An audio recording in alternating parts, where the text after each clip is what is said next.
I mean, we fought hard in the third quarter to get back in it. Back and forth game. Down the stretch in the fourth quarter.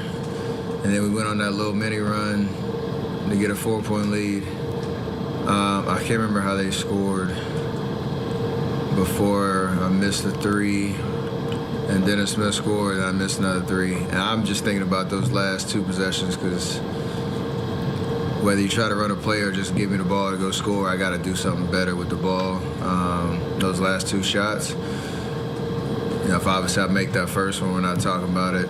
But that last one really, for me, is the one that I can get a way better look than that. And got wrapped up in trying to hero ball my way to a hometown buzzer beater type situation. So that's what I'm thinking about, especially in the first game of the road trip. I was going to come off to a great start, but we gave ourselves enough chances to win. And it's not going to be pretty, but you can always close out a game better than what I did or what we did. Steph, you find it crazy that you guys have lost the last 4 years here? With the success that you guys have had, these homecoming games haven't worked out of late so well. No.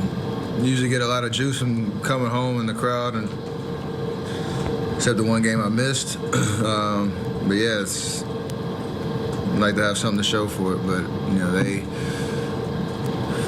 credit to them. They competed and fought hard in the first half to get a 12-point lead, and obviously we're not out of it, but they have a certain pride and ego around protecting their home court, just like they should. But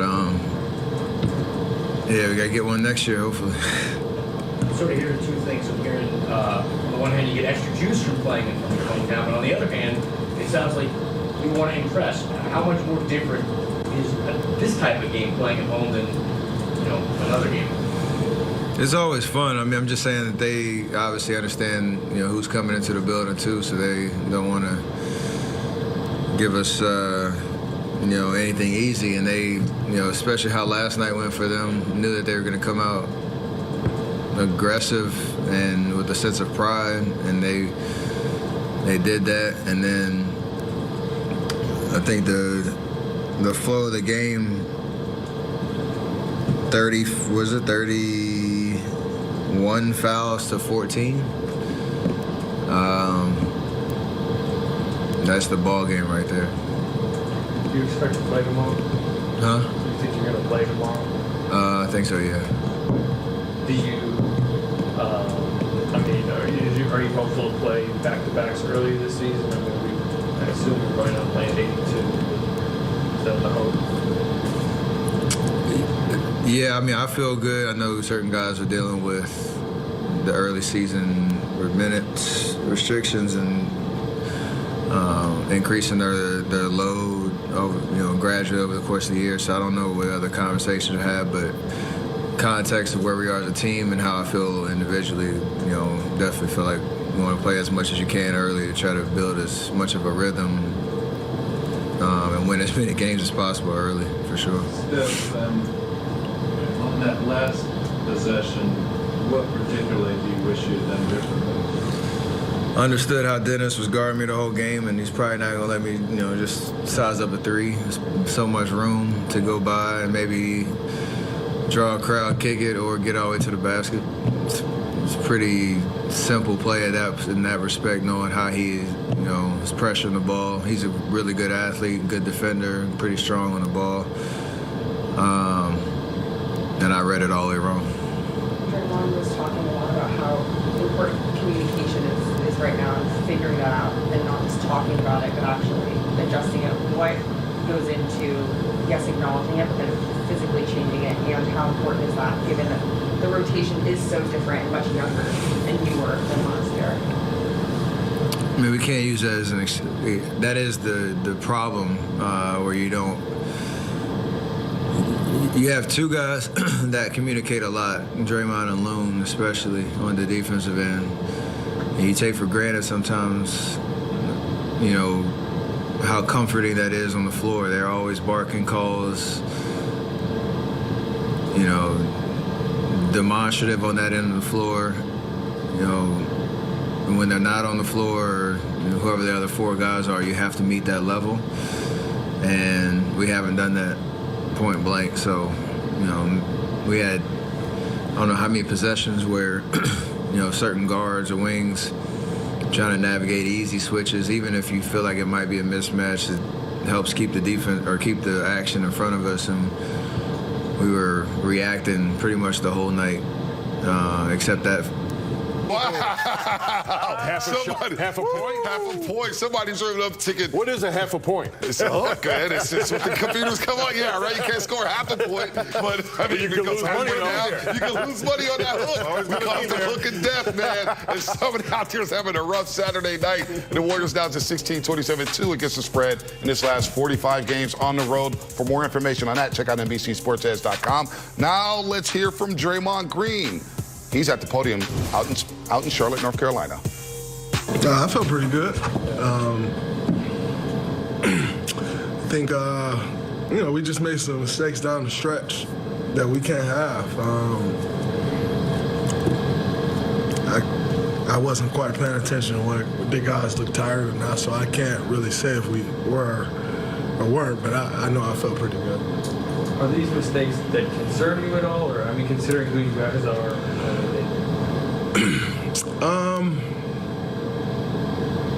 No, not quite. So I think it's just communication issues, and that's something I know we're capable of correcting. So it's not quite something that I'm overly concerned about, but we can't keep talking about we need to do it either. So 6 games in, they're going to overreact.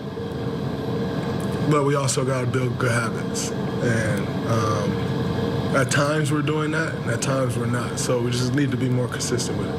Just kind of following up on that in terms of, I don't want to say timeline, but for lack of a better word, we're 6 games in, it's still early in the season.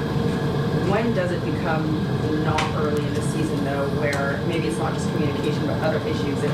It's not early anymore, and we do have to figure this out. I'm not sure there's like game number X. I don't quite know if it comes down like that, but I think we all have a sense of it. And saying that, we're sitting here in game 6, and I personally feel like it's too long. Because, like I said, you want to build good habits, and so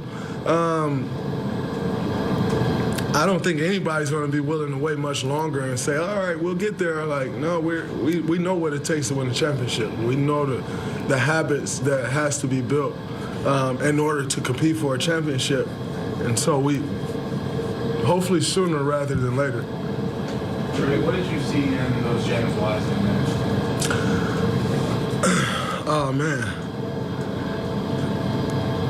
I don't think he played much in the second half, did he? Yes, I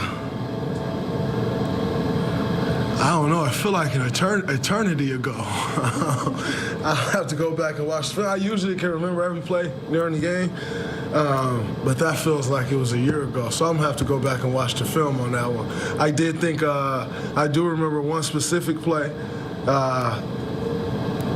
where we were talking about his positioning on the defensive end. And, that's something that I'm going to stay on him about, because I think if he can figure that out, he's going to be elite. So for me, that's kind of what I'm watching with him. It's just his defensive positioning.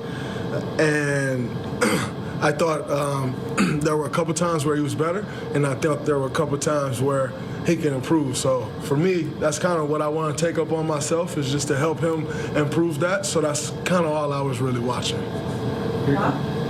Your 2 biggest runs tonight were small pool in the game. You're at 5. A lot of it was pick and roll to you.